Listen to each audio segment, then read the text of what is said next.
ఈసారి ఎవరు రావాలనుకుంటున్నా? రామకృష్ణ గారి పేరు కూడా వస్తుంది, భాష రామకృష్ణ గారిది. మాకు అందుబాటులో అన్నిటికీ అనుకూలంగా ఉండే మనిషి భాష రామకృష్ణ గారు అయితే బాగుంటుందని మేము కోరుకుంటున్నాము. అది అంటే ఆయనకి ఇక్కడ స్థానిక సమస్యలు అని తెలుసా? బాగా తెలిసినవాడు, దగ్గరలో వాడు, మాకు అందుబాటులో ఉంటాడు. మాకు ఏదైనా అవసరం అయితే మేము పోతున్నాము, ఏమైనా పనులు కూడా చేస్తున్నాడు, బాగానే ఉంది. అందుకని ఆయన గారు అయితేనే మాకు స్థానికంగా బాగుంటుందని మేము ఎంపీగా టికెట్ ఆయనకి ఇవ్వాలని కోరుకుంటున్నాము. స్థానికులకి ఇస్తే మంచిదే కదా, ఎక్కడ ఉండాలకి ఇస్తే వాళ్ళ దగ్గర మనం బావద్దు, పోలేం కదా. అది స్థానికులకే ఇవ్వమని మేము కోరుకుంటున్నాము. మా అభిప్రాయం అది. తెలుసు, మాకు 20 సంవత్సరాలు 15 సంవత్సరాల నుంచి తెలుసు. అది స్వభావం చాలా మంచి గుణం, మంచి వ్యక్తి, బాగానే ఉంటాడు. అది అందరికీ అనుకూలంగా పనిచేస్తాడు ఏదన్నా అవసరం అయితే.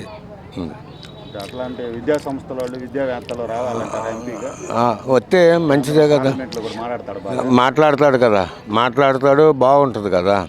విద్యా సంస్థల్లో కూడా బాగా అనుకూలంగా జనంతో కోఆపరేషన్గా ఉంటాడు, బాగానే ఉంది. అది అయ్యిద్ది అని మేము కోరుకుంటున్నాము. అవుతుంది కూడా, చేస్తాడు ఆయన. అది రాష్ట్రంలోనే కీలకమైంది, ఎందుకంటే రాజధానికి సంబంధించినటువంటి అంశం ఉంది కాబట్టి. ప్రస్తుతం టీడీపీకి సంబంధించి అభ్యర్థుల ఖరారుకు సంబంధించి చూస్తే భాష రామకృష్ణ గారి పేరు కూడా వినపడింది. ఎందుకంటే ఈ ప్రాంతవాసి, స్థానికుడిగా, విద్యాసంస్థల అధినేతగా మీరేమనుకుంటున్నారు? మేము చంద్రబాబు నాయుడు గారు ఎవరిని నిర్ణయించినా అభ్యర్థి ఎవరైనా మాకు పార్టీ అనేది టీడీపీ అనండి, అందులో ఎలాంటి అనుమానం లేదు. కానీ ఏ అభ్యర్థి అయినా ముందు ప్రజలకు అందుబాటులో ఉండాలనేది అందరికీ తెలిసిన సత్యమే. మాకు ఇక్కడ విద్యా సంస్థల పరంగా అయినా, మా పిల్లల పరంగా అయినా చూసుకున్న అందరికీ సుపరిచితుడు రామకృష్ణ గారు. అంతేకాకుండా పార్టీ పరంగా కూడా ఎన్నో సేవలు అందించారు, అది అందరికీ తెలిసిందే. కాబట్టి మేమైతే ఇండివిజువల్గా చెప్పమంటే రామకృష్ణ గారికే సపోర్ట్ చేస్తామండి. కానీ పార్టీ నిర్ణయాన్ని కూడా అన్ని వేళల్లో ఏకీభవిస్తాం. అంటే రాజధాని కాన్సెప్ట్ అనేది ప్రధానమైన నేపథ్యంలో ఎంపీ పాత్ర ఎలా ఉంటుంది? రేపు జరగబోయేటటువంటి ఎన్నికలు కావచ్చు, ఆ తర్వాత గెలిచిన తర్వాత కేంద్రం నుంచి తేవాల్సిన ప్రాజెక్టులు, వ్యవహారాలు. అంటే ఇప్పుడు గతంలో ఉన్నటువంటి గల్లా జయదేవ్ గారు ఇక్కడ ఉన్నటువంటి పార్టీ ప్రతిపక్షంలోకి వెళ్ళిపోయినా తను మాత్రం చాలా ధైర్యంగా పార్లమెంట్లో వాయిస్ని వినిపించారు రాజధానికి సంబంధించి. అంతేకాకుండా ఇక్కడ అమరావతి ఉద్యమంలో కూడా వాళ్ళు వచ్చి పార్టిసిపేట్ చేసి మాకు అండదండగా ఉన్నారు. ముందు ఇక్కడ వచ్చే ఎంపీ ఎవరైనా సరే మాకు ఇప్పుడు రేపు రాజధాని అమరావతి అని బాబు గారు వస్తే కన్ఫర్మ్ అయిద్దని తెలుసు అందరికీ. కానీ మాకు సమస్యలు అనేవి వస్తాయి, సమస్య రాకుండా ఉండదు. పార్టీ మంది అయినంత మాత్రం సమస్యలు రాకుండా ఉండవు కదా. అప్పుడు సమస్యలు వచ్చినప్పుడు లోకల్గా ఉన్నటువంటి ఎంపీ గారు మాకు అన్ని విధాలా, గత ఎంపీ గారు అయిన జయదేవ్ గారు లాగా సమస్యలు ఉన్నప్పుడు ఆయన అండగాశారు. ఇప్పుడు ప్రభుత్వం మనదైనా మాకు అన్ని విధాలుగా అండగాయడానికి రామకృష్ణ గారు అయితేనే మాకు బాగుంటుందని మేము ఆశిస్తున్నాం. అంటే రామకృష్ణ గారికి సంబంధించి చూస్తే విద్యా సంస్థల అధినేతగా పబ్లిసిటీ కూడా అవసరం లేని పరిస్థితుల్లో ఏ మేరకు ఎక్కువ మెజారిటీ రావడానికి కావచ్చు, ఎవరైనా గెలుస్తారు రాజధానిలో ఎంపీగా టీడీపీ తరఫున. ఏనైతే మెజారిటీ ఎక్కువ రావడానికి కానీ, లేదంటే ప్రజలతో సత్సంబంధాలు ఇక్కడ లోకల్లో ఏ టైంలోనైనా అందుబాటులో ఎలా అనుకుంటున్నారు? అంటే మరి అంతే కదండి, లోకల్గా ఉన్న వ్యక్తి అయితే ఆల్రెడీ ప్రజలకు సుపరిచితుడు, అందుబాటులో ఉన్న వ్యక్తి కాబట్టి మాకు తప్పకుండా సమస్యలు ఏదైనా చెప్పుకోవడానికి అందుబాటులో ఉంటారని అనుకుంటున్నాం. అంటే చాలామంది అంటున్నారు వేరే వాళ్ళు అయితే ఎవరైనప్పటికీ కాగితం చూసి చెప్పే పరిస్థితి ఉంటుంది. నేనైతే ఇక్కడ తిరిగిన వ్యక్తి, ఎక్కడ పుట్టిన వ్యక్తే కాబట్టి ఎక్కడైనా పార్లమెంట్లో కావచ్చు ఏదైనా ప్రస్తావించాలంటే ఏదైనా అవసరం ఉందంటే కనుక టకమ్మని చెప్పేయచ్చు అనేది కూడా అది కూడా అవసరమేనంటారు. ఎంతైనా ఇప్పుడు మనం తెలిసిన వ్యక్తిని అడిగినట్టుగా కొత్త వ్యక్తి దగ్గరికి వెళ్ళి మన సమస్యను చెప్పుకోలేం కదండి. కాబట్టి మన సమస్యను కనీసం తర్వాత చేస్తారు లేదని నిర్ణయం వారికే కదా, ఒకసారి చేస్తేనే కదా సమస్యను చెప్పుకునే అవకాశం ఉంటుంది అనేది లోకల్ అభ్యర్థికే ఉంటుంది కదండి. అందుకని మేము రామకృష్ణ గారు అయితే బాగుంటుందని మా అభిప్రాయం.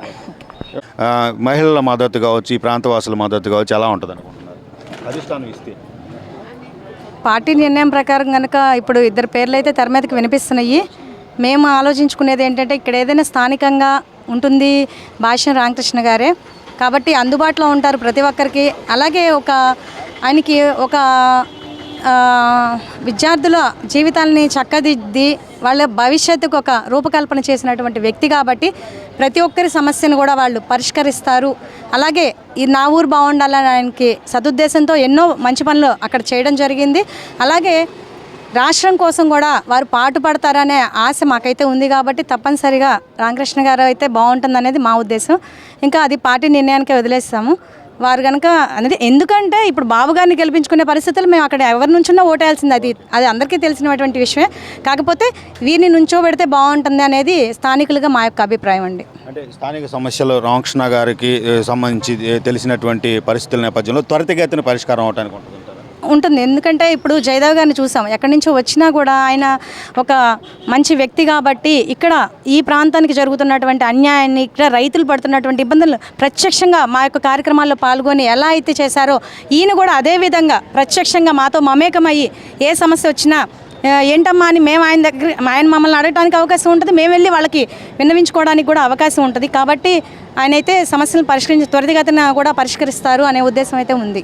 అంటే ఎవరు నిలబడ్డా ఇక్కడ గెలిచే పరిస్థితి ఉంటుందని చెబుతున్నారు టీడీపీ తరఫున. అయితే రామకృష్ణ గారికి సంబంధించి చూస్తే పేరెంట్స్కి సంబంధించి అలాగే ఎంప్లాయీస్కి సంబంధించి వీటన్నిటికి సంబంధించి చూసుకుంటే ఎక్కువగా కూడా మెజారిటీ వచ్చే అవకాశం కానీ ఇంకెట్లా ప్రభావితం చూపించే అవకాశం ఎక్కువ ఉంటుందంటారా? ఎక్కువగానే ఉంటుందండి. ఇక్కడ మెజారిటీ కూడా ఎక్కువ వచ్చే అవకాశం ఉంటుంది. ఎందుకంటే అటు విద్యార్థినుల యొక్క తల్లిదండ్రులతో కానివ్వండి, అలాగే కొంతమందితో ఎక్కువ ఆయనకి పరిచయం ఉంది కాబట్టి తప్పనిసరిగా ఒక మంచి వ్యక్తిగా ఆయన పేరు తెచ్చుకున్నారు కాబట్టి భాషా సంస్థల అధినేత అంటే చాలా మామూలు విషయం కాదు. ఆయన ఎంతో మంచి పేరు ఉంది, ఎంతో మంచి వ్యక్తిగా ఆయన అందరితో తల్లో నాలుకలాగా ఏదైనా విద్యార్థుల యొక్క భవిష్యత్తు కూడా తీర్చగలిగిన సత్తా ఉన్నటువంటి వ్యక్తి, ఎంతో మేనేజ్మెంట్ చేసుకుంటున్నాడు. కాబట్టి ఇక్కడ రాష్ట్రాన్ని కూడా అదేవిధంగా పార్లమెంట్లో వారి యొక్క గళాన్ని కూడా వినిపిస్తే బాగుంటుంది అనేది మేమంతా కోరుకుంటున్నాం. తప్పనిసరిగా మెజారిటీ కూడా వారికి ఎక్కువగానే వస్తుంది. స్థానం అనేది రాజధానిలో కీలకంగా ఉన్నటువంటి పరిస్థితి. భాష రామకృష్ణ గారి పేరు కూడా వినిపిస్తుంది. దీనికి సంబంధించి ఆయనకి ఒకవేళ సీట్ ఇస్తే కనుక ఏదైతే చంద్రబాబు అనుకూల పరిస్థితుల నేపథ్యంలో ఎలా ఉంటుంది? అంటే రామకృష్ణ గారంటే ఇటు లోకల్ వ్యక్తి. ఈ మేము ఇప్పుడు ఈ రాజధాని నిర్ణయం అయిన దగ్గర నుంచి అంతకుముందు 5 సంవత్సరాలు టీడీపీ పార్టీ అధికారంలో ఉన్నప్పుడు ఎలా అయింది అన్నీ ఆయన గారికి తెలుసు. ఎందుకంటే ఇక్కడ లోకల్ వ్యక్తి కాబట్టి. ఇప్పుడు మళ్ళీ తర్వాత ఈ 5 సంవత్సరాల నుంచి ప్రభుత్వం మారిన తర్వాత ఇక్కడ అమరావతి రైతులు కానీ అమరావతిని రాజధాని ఏ రకంగా నిర్వీర్యం చేసిందో ఈ ప్రభుత్వం, అధికారం ప్రభుత్వం, ప్లస్ మళ్ళీ మేము రైతులు ఎన్ని రకాలుగా ఇబ్బందులు పడ్డాము ప్రతి ఒక్కటి ఆయన లోకల్ వ్యక్తి కాబట్టి అన్నీ ఆయనకి తెలిసి ఉంటాయి క్షుణ్ణంగా. కాబట్టి మరి లోకల్ వాళ్ళైతే అన్ని సమస్యలు తెలుసున్న వాళ్ళైతే బాగుంటుంది అనేది ఆలోచన. కానీ ఇంకా అధిష్టానం ఎట్లా నిర్ణయిస్తే అలాగా అది. మరి ప్రధానంగా చూసుకుంటే తల్లిదండ్రులతో, విద్యార్థులతో, అన్ని వర్గాలతో ఎట్లా సంబంధాలు ఉండే అతనికైతే అంటే మరి అది అట్టా చూస్తే అందరిలో మరి బాగా బయటకు ప్రచారం వెళ్ళే ఉంటుంది కదండి. మేము ఒక్కళ్ళం ఇక్కడ అమరావతి కోసం కాకుండా అన్ని జిల్లాల వారీగా కానీ అంతా తెలిసి ఉంటుంది కదా మామూలుగా. ఇప్పుడు లాస్ట్ టైము గల్లా జయదేవ్ గారు ఉన్నారంటే అసలుకి ఏ చిన్న సమస్య వచ్చినా ఈ అమరావతికి ఈ రైతుల్లో మీతో పాటు నేను ఉంటానని మాకన్నా ఒక అడుగు ఆయన ముందుండి ప్రతి దానిలో కూడా పాల్గొని అసెంబ్లీ ముట్టేటప్పుడు కూడా ఆయన పాపం చాలా ఇబ్బంది పడ్డారు. ఎందుకు మన కోసమే కదా, రాజధాని రైతులు పాపం ఇబ్బంది పడుతున్నారు, అమరావతిని ఇలా చేశారని చెప్పి ఆయన చాలా ముందుండి ఇచ్చేశారు.